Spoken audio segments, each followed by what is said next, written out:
এবার বন্ধু কি হলো, একটা কারামত শুরু হয়ে গেল। ওই দিক দিয়ে পৃথিরাজের মধ্যে টেনশন কাজ করতেছে। পৃথিরাজ শুধু বারবার বলতেছে, হায় রে, না জানি ওই বিন্দেশি মুসাফিরে হিন্দুস্তানের জমিনে কদমটা বাড়িয়ে দিল।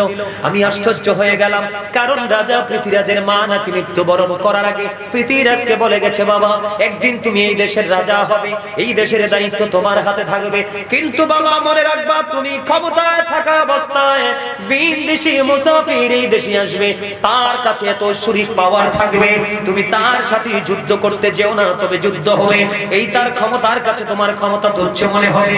পৃথিরাজ টেনশনে পড়ে গেল, না জানি সেই মুসাফির এই দেশে কদমটা বাড়িয়ে দিয়েছে। টেনশনে তিনি থরথর করে কাঁপতেছেন বন্ধু। তখন তৎকালীন সময়ে পৃথিরাজের আমলে তখন যিনি সবচেয়ে বেশি পূজা মণ্ডপের পুরোহিত ছিলেন, তার নাম ছিল সাদিদেও বা সাদিদেব। কি তিনি তখন 100-র উপরে মন্দির তিনি কি করতেন, পরিচালনা করতেন। অসংখ্য উপার্জন এই মন্দির থেকে আসতো। উনি অনেক জাদু জানতেন। কি জানতেন? অনেক জাদু জানতেন, তাদের কাছে অনেক পাওয়ার ছিল। এখন বন্ধু অনেক লম্বা ঘটনা, আমি মূল চমক কিছু কথা বলে শেষ করব। যারা বোঝার এতে বুঝবেন, আর যারা বোঝার নাই তারা সারা জীবন বললেও বুঝবেন না। কথা কয় না? যারা নবীর প্রেমিক দলিল ছাড়াই নবীর আজমতকে মানে, আর যারা নবীর প্রেমিক না তারা দলিল দিলেও কয় মনে হয় না ব্যাট ঠিক আছে। দলিল খুঁজলে মনে করবেন ডিকশনারি। এখন যদি আমি কই, আপনারা খারাপ দিকে নেবেন না, তুমি যে খালি নবীর ক্ষেত্রে শুধু দলিল টোহাও, তুমি যে তোমার বাবা মার সন্তান, দলিলটা কোত্থেকে দিবা? কথা কন না কেন? আমি কি খারাপ বলছি কথাটা? সব জিনিস জায়গায় কিন্তু দলিল দেয়া যায় না, দলিল চলে না, কিছু আগল দিয়ে বিবেক দিয়ে কিছু বুঝে নিতে হয়। ঠিক কিনা বলে? এবার কি হয়েছে জানেন?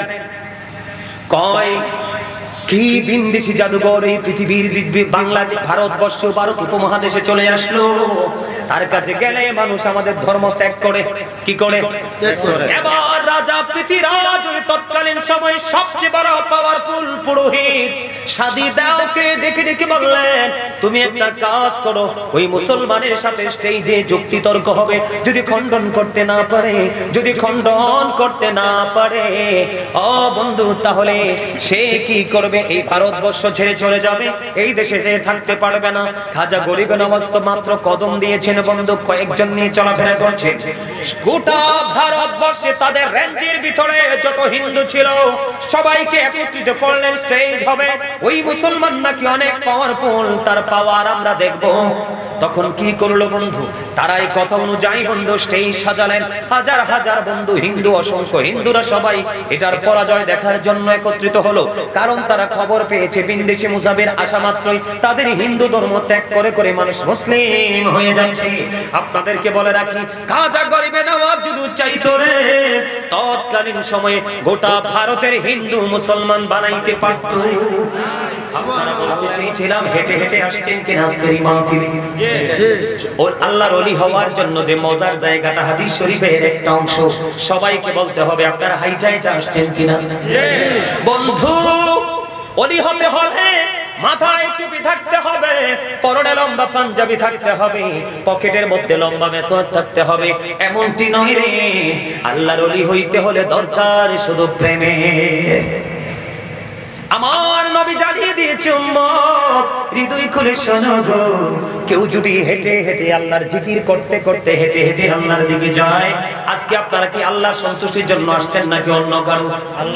আল্লাহর দিদারের আশায় নবীজি সমাধান দিয়ে দিয়েছেন, কেউ যদি হেঁটে আল্লাহর জিকির করতে আল্লাহর দিকে এগিয়ে যায়, আল্লাহ রাব্বুল আলামিন কথা দিয়েছেন, বান্দারে সারা জীবন খুঁজলেও তো তুমি আমারে পাইবা না। আমার নবীজি জানিয়ে দিয়েছে উম্মত, শুনে রেখো গো, তোমরা যখন আল্লাহর জিকির করতে তোমরা হেঁটে আসো, আল্লাহ রাব্বুল আলামিন তখন তোমার কাছে দৌড়ে এসে ধরা দেয়। যদি জোরে সুবহানাল্লাহ।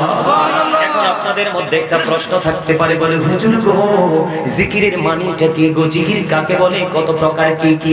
আমার দিকে তাকান ও বন্ধু, সুবহানাল্লাহ বল আল্লাহর জিকির, আলহামদুলিল্লাহ বল আল্লাহর জিকির, লা ইলাহা ইল্লাল্লাহ বল আল্লাহর জিকির, আলহামদুলিল্লাহ বল আল্লাহর জিকির, আল্লাহু আকবার বল আল্লাহর জিকির। কাউকে ভালো কাজের জন্য ডাকা, এটাও আল্লাহর জিকির। কাউকে অসৎ কাজ থেকে বিরত রাখা, এটাও আল্লাহর জিকির। সবচেয়ে বড় মজার খবর হলো বড় দুইটা জিকির আছে রে। একটা জিকির শুধু ধনীরা করবে, সেটা হলো হজ। হজ হলো হজ আল্লাহর জিকির। হজ হলো আল্লাহর জিকিরের জুলুস, যেটা বিভিন্ন জায়গা পরিদর্শন করে সম্পূর্ণ করা হয়, এটাকে বলা হয় জিকিরের জুলুস। আর যেটা একই জায়গায় দাঁড়িয়ে এবং বসে সম্পূর্ণ করা হয়, এটাকে বলা হয় জিকিরের জলসা। হজ হলো জিকিরের জুলুস, আর নামাজ হলো জিকিরের জলসা। আজকের এটাও হলো জিকিরের জলসা। এই মাসটা হলো বন্ধু রজব মাস, মেরাজের মাস। আল্লাহর ওলি হওয়ার জন্য আপনার এই মাসের মধ্যে একটা বড় নিয়ামত আছে। এই নিয়ামতটা হলো নামাজ। আল্লাহ বরাদ্দ করেছেন 50 ওয়াক্ত। কয় ওয়াক্ত? আল্লাহ বরাদ্দ করেছেন 50 ওয়াক্ত। আমার নবী আবদার করেছেন না কমাইতে হবে, 45 ওয়াক্ত কমাই নেন। আল্লাহ কয় হাবিব আপনি কি চান? কয় আমি 5 ওয়াক্ত চাই। আল্লাহ রাব্বুল আলামিন কবুল করে নিলেন। বন্ধু প্রতিশ্রুতি দিলাম গো, 5 ওয়াক্তই দিলাম, তবে আমার কথা কখনো নড়চড় হতে পারে না। আমার বান্দার জন্য আমি 50 ওয়াক্ত বরাদ্দ করেছিলাম গো। এই 50 ওয়াক্তের সওয়াবই আমি দিব যদি 5 ওয়াক্ত নামাজ ঠিকভাবে পড়তে পারে। জোরে জোরে বলুন না সুবহানাল্লাহ। নামাজ আল্লাহর ওলি হওয়ার জন্য নামাজ হলো সবচেয়ে বড় জিকির। জোরে জোরে সুবহানাল্লাহ। আপনি বিসমিল্লাহ পড়েন বা না পড়েন, আপনি যখন নামাজে দাঁড়ান সর্বপ্রথম বলেন কি? আলহামদুলিল্লাহি রাব্বিল আলামিন। আসেনি আলহামদুলিল্লাহ। অল প্রেজ ইজ টু আল্লাহ। সমস্ত প্রশংসা আল্লাহ। আমরা প্রশংসা, এটাও একটা জিকিরের অংশ। কথা বলেন না কেন? রুকুতে যাই কি পড়েন? সুবহান রাব্বিল সুবহান রাব্বিয়াল আযীম পড়েন কি পড়েন না? কেউ 3 বার, কেউ 5 বার, কেউ 7 বার, যার যার সক্ষমতা অনুযায়ী। তবে জামাতে ইমাম যিনি, তিনি তখন ইচ্ছে মতো পড়তে পারবে না। কারণ হলো নবীজি শিক্ষা দিয়েছে লম্বা জামাতে ছোট ছোট কিরাত পড়ো। কারণ কোন মানুষের কোন সুবিধা সেটা তো বলা যায় না। তুমি যখন পার্সোনালি নামাজ পড়ো তখন ইচ্ছে মতো বড় বড় করে পড়ো। এরপরে সিজদায় গেলে পড়েন সুবহান রাব্বিয়াল আলা। পড়েন কি পড়েন না? এই যে ছোট ছোট জিকিরের অংশগুলো কিন্তু নামাজের মধ্যে আছে।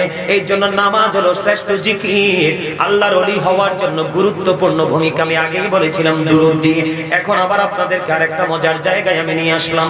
আল্লাহ রাসূল বলেছেন সালাতুল খামস ওয়াল জুমআতু ইলাল জুমআ ওয়া রমাদানু ইলা রমাদান মুকাফফিরাতুল লিমা বাইনাহুন্না ইযা তুনিবাতিল কাবাইর। আল্লাহর হাবিব বলেছেন 5 ওয়াক্ত নামাজ। বুঝে নিবেন ওয়াজ, আমি কিন্তু চেহারা দেখাইতে কোথাও যাই না। আমার টার্গেট হলো বন্ধু, জীবন খুবই ছোট রে, কাজ আমাদের অনেক বেশি। এই জন্য বন্ধু আমার টার্গেট সব সময় থাকে একটা বিষয় নয়, খাজা গরিবে নওয়াজের জীবনী দিব। কেমন করে তিনি এত পাওয়ারফুল হলেন, এটা আগে আপনাদেরকে আমি বোঝাতে হবে। অন্যথায় হুট করে খাজা গরিবে নওয়াজের জীবনীতে ঢুকলে আপনারা বুঝবেন না। বন্ধুরি আমার, এই যেখানে হিন্দুলুলি লেখা আছে বন্ধু, হিন্দুস্তানের জমিনে আল্লাহর বন্ধু ওলিরে পাঠাইয়া ও বন্ধু গরিবে নওয়াজ গরিবের রক্ষণাবেক্ষণকারী প্রতিপালনকারী বানাইয়া দিয়েছে। ঠিক কিনা বলেন? আর এখানে আতায়ে রাসূল শুরুতে লিখেছে আতায়ে রাসূল। খাজা গরিবে নওয়াজকে যা দান, আতায়ে রাসূল মানে হলো রাসূলের দান। রাসূল দান করেছেন প্রাণ খুলে, কারণ আল্লাহ বরাদ্দ দেওয়ার মালিক আর দানের মালিক হলো আমার নবীজি। জোরে জোরে বলেন না সুবহানাল্লাহ। খাজা গরিবে নওয়াজ নয় শুধু, পৃথিবীর বুকে যতগুলো আল্লাহর ওলি আছে রে, প্রত্যেকটা আল্লাহর ওলির জীবনী আপনি ঘাটে দেখেন। আমি দেখেছি ডক্টর আহমদ পেয়ারা বাগদাদি বন্ধু বাগদাদির জমিনে গাউসে পাকের কদমে বসে একটি রাত্রের মধ্যে বড়। আবার ডক্টর আহমদ পেয়ারা বাগদাদি পীর সাহেব কেবলা হুব্বুন নবী প্রফিটস লাভ একটা কিতাব আছে, এটা শুরু এবং শেষ করেছিলেন একই রাত্রের মধ্যে। এটা বাংলাদেশের ইতিহাসে নজির। সুবহানাল্লাহ। না ভুল বললাম? এটা পারছে কেন? শুধু আল্লাহর ওলি হওয়ার কারণে। আল্লাহর কুদরতি শক্তি ওনার মধ্যে সব ছিল। ঠিক না বলেন? এবার আমি আপনাদেরকে বলবো, হুজুর বন্ধু আপনাদের এই নবীনগর শিবপুরের মানুষগুলো ম্যাক্সিমামই পাথরের মতো শক্ত, এদের উপায় কি হবে জানি না। ও বন্ধু, এই যে অহংকার এক গোরামি করার কারণে এই মানুষগুলোর কি পরিস্থিতি হবে, এই বিষয়টা শেষ করে ছোট্ট একটা টপিক আমি আপনাদের দিকে নিক্ষেপ করব, তখন বুঝবেন অহংকার এক গোরামির ফলটা কেমন হবে। একটুখানি অপেক্ষা করেন বন্ধু, আমি জিকিরের মধ্যে আছি, আপনাদেরকে খারাপ লাগে? না না না দাদা জিকিরের মধ্যে আছে, খারাপ লাগে কিনা? আমাদের প্রধান অতিথি এসেছেন, সময় দিতে পারছি না, উনি কোথায়? আপনি কি বিরক্ত হচ্ছেন? অসুবিধা আছে? আলহামদুলিল্লাহ বলেন। আমাদের প্রধান অতিথি অত্যন্ত অনেস্ট ম্যান, আলহামদুলিল্লাহ বলেন। কিছু মনে করবেন না, প্রধান অতিথি সাহেবকে বলছি। গত